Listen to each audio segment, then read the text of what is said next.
I'm Lisa Edge from GB Shared, and I'm super proud to be partnering with Mindsight to flip the focus on mental health. Awareness weeks are great. They raise the profile, they raise awareness, and they get a lot of attention. However, they're just not enough. Mental health is a real issue. It's on the increase, and hardly surprising in today's day and age. And we genuinely just need to do something about it, even if that's just talking for a few minutes. So every Monday, 52 businesses, different businesses every week, will do a short video to share their insights and their stories into mental health. And today it's my turn. I'm not someone that's genuinely really suffered with mental health that I've recognised anyway, but it is genuinely so often overlooked, and it's not just us spotting it in the people we meet, whereas as individuals we might not appreciate or recognise that somebody's got difficulties happening under the hood, so to speak, or behind the facade or the smile. It's what's going on under the surface of others, and actually that's easily recognisable if you look carefully or if you genuinely listen or ask the questions.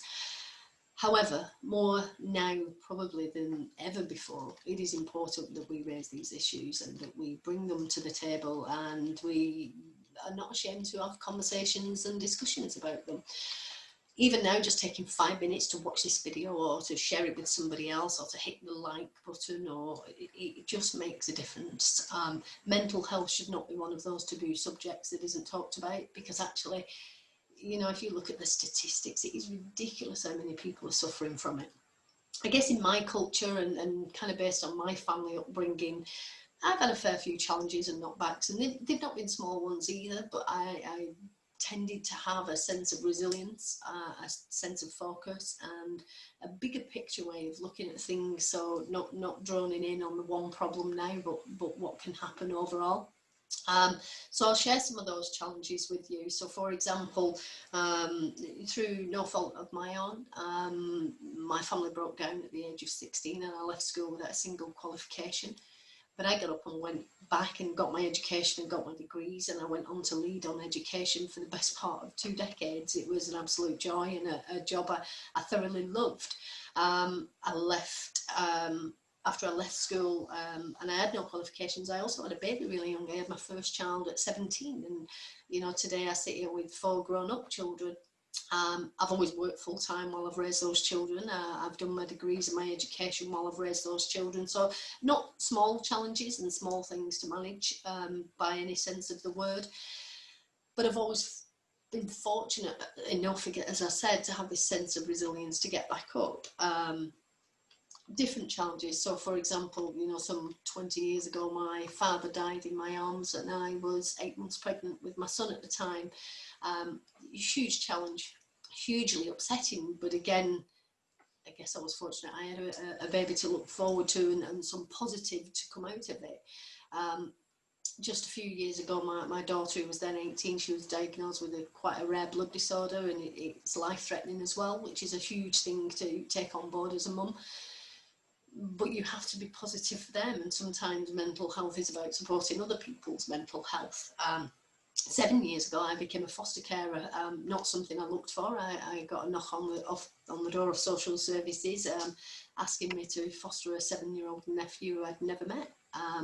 Again, hugely challenging, hugely disrupting to the family environment, trying to hold down a job at senior level and raise the kids and then kind of satisfy all the social worker needs as well. But it's about recognising that young man had way more mental health challenges than I, and I was in a much better position to deal with that mentally.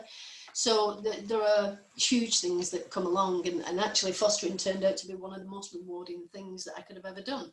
So I guess the point I'm making in my message here is that you never know what's going on beneath the surface of somebody, and what somebody can portray and put across to you is not always how they're thinking and feeling.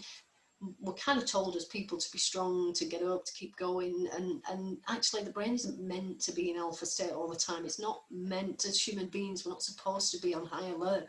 You know, we struggle, we need downtime. It's about finding the balance and between family and work and the things that we have to deal with on a daily basis. I guess my coping mechanisms tend to be, oh gosh, you know, I have a positive network around me. Laughter plays a huge part in keeping positive as well. Bigger picture thinking, as I said, not droning in on the smaller problems and challenges.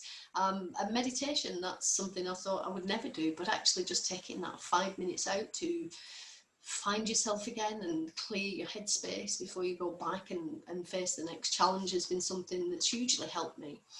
So mental health is about appreciation. That anyone can suffer. It doesn't target anyone in particular. It's about listening. It's about really noticing in a person and an individual, about taking the time to ask them how they are and to genuinely listen, because those messages can be quite easy to spot if you do just listen. If you can just be aware. As I said, I feel quite fortunate in the way I look at life. I don't know if that's a blessing or something that we were able to learn to do, but I do also see a lot of people suffering. We're not meant to do this alone.